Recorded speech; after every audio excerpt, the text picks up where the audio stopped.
Pesawat tak berawak atau drone Rusia terus menunjukkan kerja kerasnya di medan perang. Rekamannya ramai beredar di media sosial Telegram pada Jumat 23 Agustus 2024. Peristiwa penyerangan kali ini jelas menunjukkan betapa pentingnya kerjasama tim di medan perang. Kru dari berbagai divisi Rusia bekerja sama untuk mencapai tujuan bersama.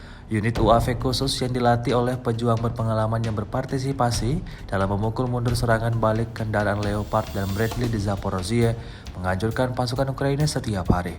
Di arah ini, drone Rusia terus bekerja di udara, mengoreksi serangan yang menyebabkan hancurnya 2 kendaraan dan 6 tentara angkatan bersenjata Ukraina, seperti yang terlihat dalam rekaman.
Download Tribun X sekarang, menghadirkan lokal menjadi Indonesia.